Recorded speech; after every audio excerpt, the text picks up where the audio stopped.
behind the icons, beyond the Gospels, and beneath the dust of the Holy Land lies the real world of Jesus. The villages he knew, the faces he saw, the paths he walked.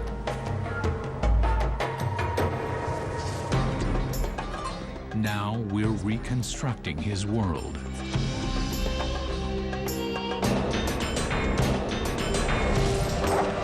To find out who followed him,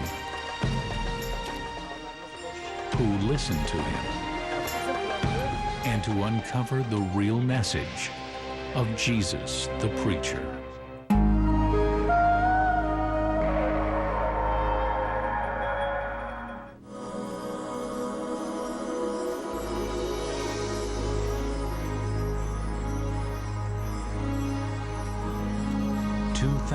Years ago, a wise man climbs a hill.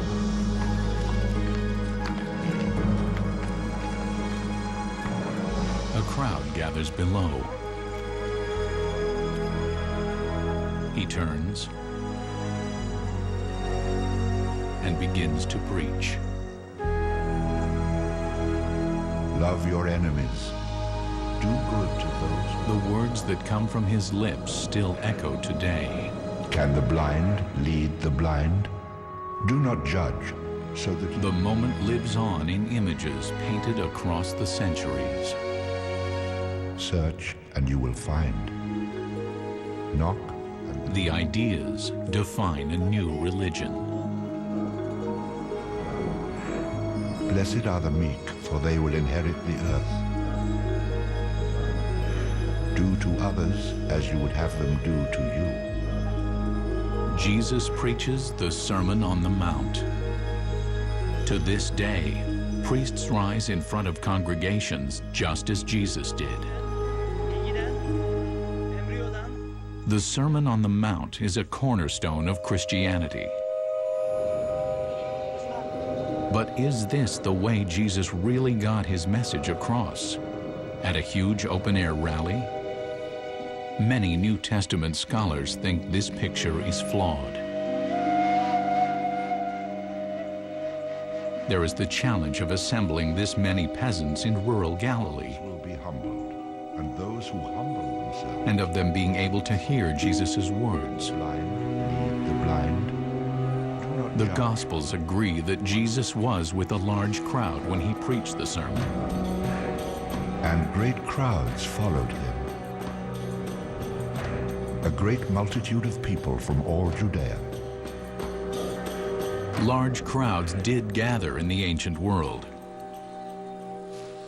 In antiquity, Roman orators would have spoken to between 10 and 20,000 people in theaters like this. And the gospel writers, to try to make Jesus like a great orator, portray him as talking to equally large crowds.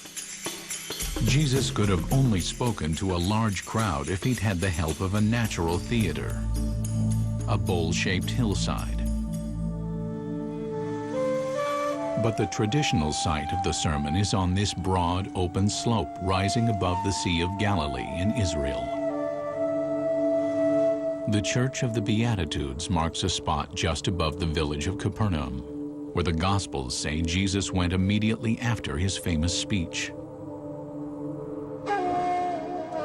After Jesus had finished all his sayings in the hearing of the people, he entered Capernaum. Somewhere in the remains of Capernaum are the walls of a house Jesus once called home.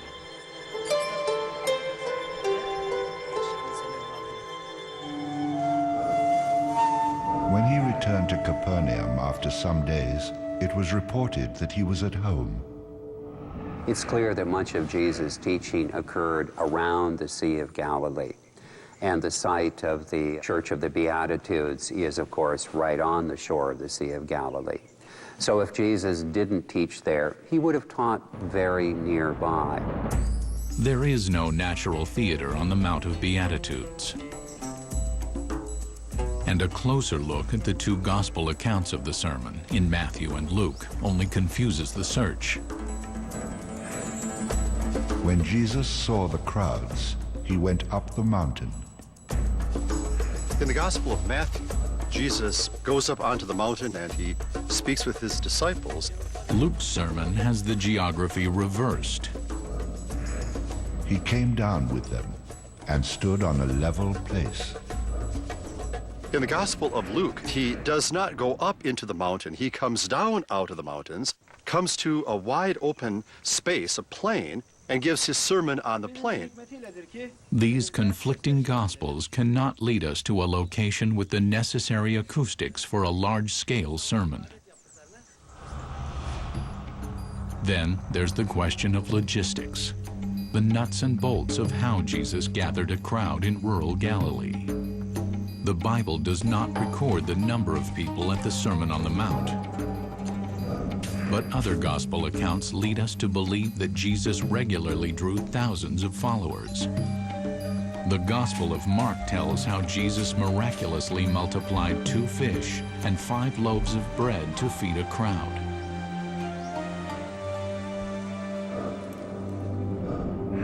And they took up 12 baskets full of broken pieces and of the fish. Those who had eaten the loaves numbered 5,000 men. Matthew and Luke record similar events, each with crowds of thousands.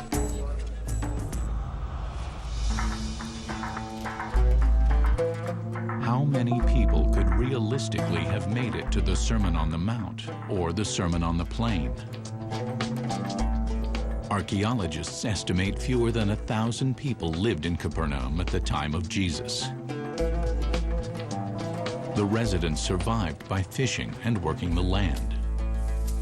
There's certainly enough people populating the Galilee to gather a few thousand people, but getting them all together at one single spot would present a logistical nightmare.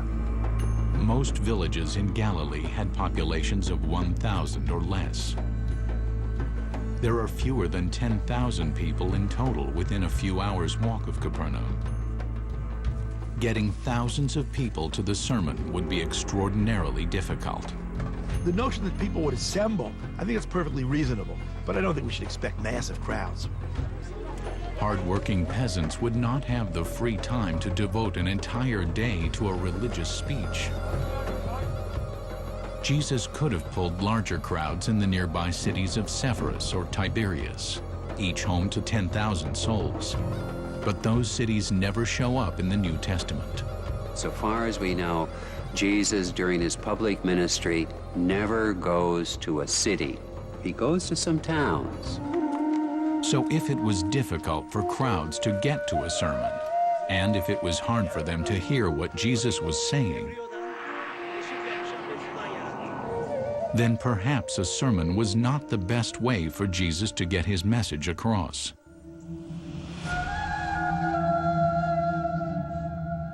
Evidence in the Bible itself forces us to repaint our picture of the Sermon on the Mount. Luke's transcript of Jesus' words is brief, only 32 verses. Matthew's goes on for 110 verses. Subtle differences in wording leave us wondering which version really captures Jesus' meaning. Blessed are you who are poor, for yours is the kingdom of God.